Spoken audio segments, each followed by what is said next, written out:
বকুল, রে পুতুল আবার কথা বলছে কবে থেকে রে? হ্যাঁ বলো, কি বলবা? তুমি কি আমার সাথে কথা বলতে চাও? হ্যাঁ বকুল, তুমি এখন আমার পুতুল নিয়ে বসে আছো তাই না? রাত থেকে এই পুতুলটা কিনে নিয়ে এসেছিলাম।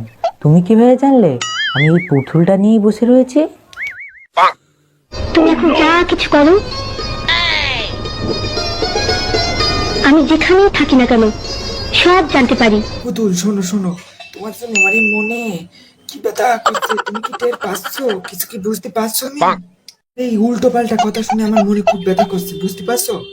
তোমার জন্য আমার মনে যে টান রয়েছে, সেই মনের টানে আমি সব কিছু টের পাই। বললাম সব বুঝে গেছো মনেরটা নিয়ে। ভালো ভালো, তাহলে একটা কথা শোনো। হ্যাঁ বলো। আমার না সামনে জীবনের একটা বড় সড়ো পরীক্ষা আছে। এই পুতুলটা আমি মোবাইল ফোন বানাবো, বানায় তোমার সাথে রোজ রাত্রিবেলা কথা বলবো, ঠিক আছে? তোমার পরীক্ষার আগ পর্যন্ত আমি আর দেখা করব না। ওকে ফাইন গুড, দেখা করতে হবে না, তোমার সাথে আমি দেখাও করব না। শোনো, অনেক রাত হয়েছে,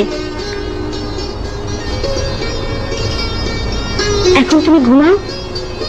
বেশি রাত পর্যন্ত জেগে থাকলে অসুখ করবে। হ্যাঁ হ্যাঁ ঠিক বলেছো, বেশি রাত অবধি জাগলে আমার চোখের নিচে কালি পড়ে আমার শরীর খারাপ হবে। হ্যাঁ ঠিক বলেছো, ঠিক বুঝতে পেরেছি বুঝতে পেরেছি। নাটক নাকি আরে দেখছো, মানে স্ক্রিপ্ট এমন ভাবে লিখেছে যে পুতুলের সাথে, মানে এখনকার মোবাইল ফোন যেরকম সেরকম পুতুল, পুতুলের মধ্যে দিয়ে হ্যালো কন, হ্যাঁ আমি বলছি, হ্যাঁ আর ভালোবাসা কি স্ক্রিপ্ট যে লিখেছে, সে নিশ্চয়ই পাতা খেয়ে লিখেছে, সবুজ পাতা, খয়েরি পাতা, লাল পাতা, আরে গাজা গাজা গাজা খোর একটা, এরকম স্ক্রিপ্ট মানুষই লেখে? হ্যাঁ গাজা বাংলা হিরোই হরই কি বলে জানো, হিরোইন হিরোইন খেয়ে বসে এরা এরকম ভাবে স্ক্রিপ্ট লিখে এরকম ভাবে হিট করেছে আগেকার বই।